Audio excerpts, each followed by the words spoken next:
bon le fait que doo leen déggante choix la wala ñàkk am seen numéro wala. relation non du question de choix non parce que je pense que nit doo sekk ak moom jàmm ba pare. ne que voilà sekk nañ jàmm point fa laay yem du ma ko woo wala dara non juste parce que dama amul seen numéro par exemple Soxu Bébé amoon naa numéro mais je l'ai perdu.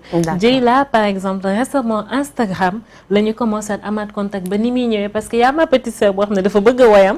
donc daf ko doon woy tout le temps. j'ai fait en sorte ba ñu nekk en contact ñu wax et tout xam nga donc c'est comme ça que ça s'est passé mais su ma déggantewul ak ñoom c'est parce que yoruma seen numéro mais comment si yor sa numéro vraiment xam nga dinaa gis sa statut WhatsApp xam nga waxtaan tooñ la et tout vice versa tu vois bu ñu waree waxtaan Instagram des fois ak question réponse yi nga mentionné ko xam nga vite fait ngeen wax tu vois parce que ñii dañ lay laaj sa relation ak diw et tout tu vois ñu gis ne que voilà jàmm la ñu sekk mais soo déggantewul ak ñoom c'est parce que tu n'as pas leur contact. D'accord yenn saa yi tamit ñu ñëwaat ba tey ci ñoom ñi nga xamante ne ay ressortissantes lañ te foofu la ñu génne comme ñi ma fi jot a lim ñii tout à l'heure nga gis leen ñuy def seen i pas di def seen i avancé kenn ku nekk ci wàll bi nga nekk ku ci mel ni Dieyla mi ngay dégganteel voilà ku ci mel ni Diarra Thiès kat yi ci série boobu donc qu'est-ce que ça vous fait parfois soo leen di gis ñu nekk ci beneen lancé et en plus de cela muy dem muy avancé nan ngay jafee jàngat boobu. bon juste kontaan parce que nit koo xam ne vraiment sa xol dara nekku si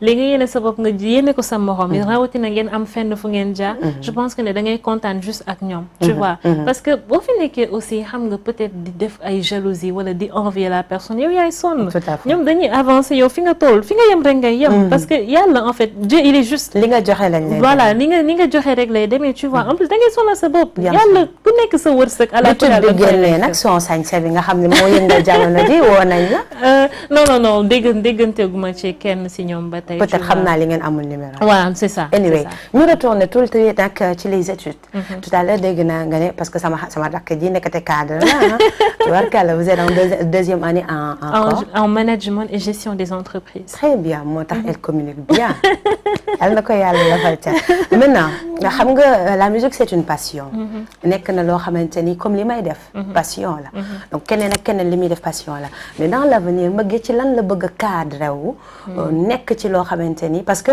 dinaa la laaj leneen loo xamante ni peut-être li nga bëgg a doon boo ma ci répondre moom mooy expliquer deuxième question bi à l'avenir mbëggee bu ko fi yàlla bàyyee mu gudd fan macha allah carrière bi nice donc lan la bëgg a def à l'avenir bon surtout man xam nga rek léegi boo gisee en fait ak jeunesse yi tout le temps dañuy promouvoir entrepreneuriat donc man en fait si loolu laa bëgg a nekk tu vois mais c'est sûr que ne peut-être mënoo ñëw rek brûler les étapes tu vois da ngay raam ndànk tu vois donc faut d'abord que tu sois une employée autant pour moi comprendre lu bëri doogu mën a yéeg ndànk créer sa filiale bopp tu vois très bien mais n'empêche voilà man si entrepreneuriat surtout laa bëgg a dox anyway ak direction bu mu mën ci doon tu vois que ce soit peut-être si yenn produit wala dara et tout mais l'essentiel c'est que je fasse partie des futurs cadres de ce pays tu vois yi bokk si yenn fonction et tout xam nga du lépp nga mën a wax aussi that's why quoi mais entrepreneuriat surtout nekk na loo xam ne vraiment sama hobby la bien sûr parce que loolu la ñëpp di maanaam en fait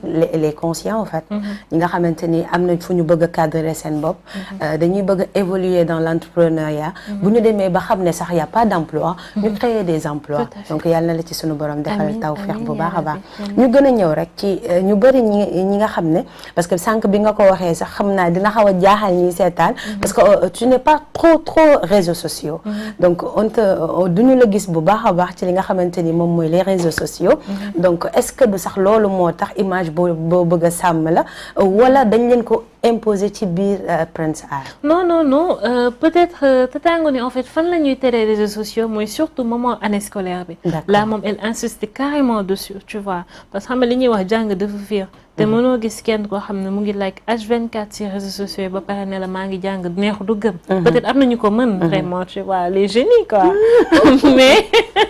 mais xam nga du neex a gëm. donc voilà moom xam nga ak ni mu mel. donc day sabonné carrément. voilà je veux plus vous voir sur les réseaux. yéen lu leer la sinon comment gis di nga am ak man nga di maama problème. indi comme su ko defee ñëpp tiit. xam nga da ngay toog mais à part ça xam nga léegi dañu toll si. nouvelle génération boo xamante ne les réseaux sociaux yi mooy promouvoir lépp xam nga. mooy communication bi en fait. tu vois donc artiste da ngay soxla nekk ci réseau yi. donc maa ngi ci réseau yi. tu vois mais juste que ne xam nga de façon modérée. aussi bon. comme léegi surtout démarré naa sama carrière donc dama koy gën a soxla. donc je suis obligée xam nga.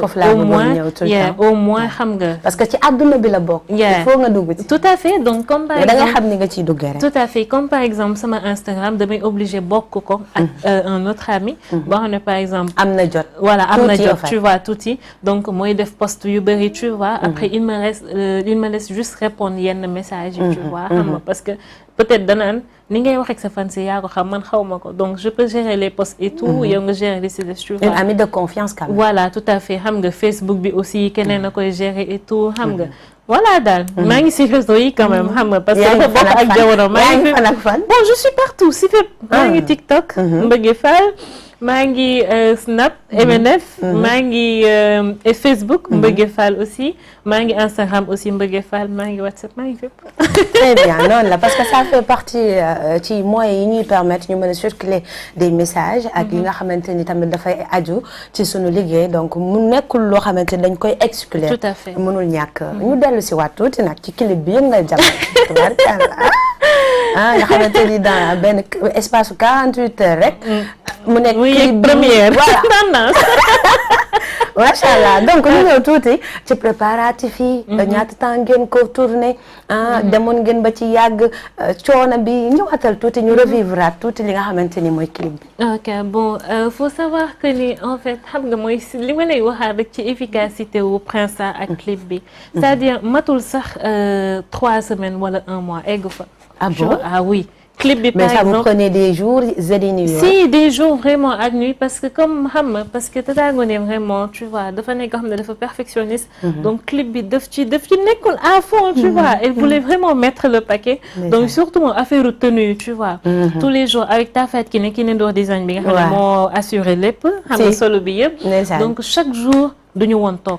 chaque jour mu ñëw jëli Tafat ki ne ñu ànd dem fii jënd yi dàll yi accessoires yi xam nga pour encore tête yi et tout tu vois donc xam nga voilà y avait ça en plus suñu partenaires yi jàpp si bu baax xam nga comme Awa espace beauté pour cadre bi xam nga Eben Prod fa lañ ko defee voilà espace beauté Eben Prod aussi pour visuel yi jàpp si defar photo yi rafet et tout tu vois Tafat lay kenn joxe cheveux yi xam nga donc vraiment dañ ci jàpp quoi tu vois donc kon dañ laa sotandoo daal. dañ ma sotandoo vraiment xam nga parce que loolu la ñu bëggoon en fait tu vois aussi parce que pour projet bi surtout dox faut vraiment que clip yi nu ñuy ñëwante bu ñëw. d'accord parce que c'est très joli. voilà Sénégalais yëpp apprécié et c'est ce qu'on voulait tu vois donc mu choisir aussi meilleur réalisateur yi xam nga.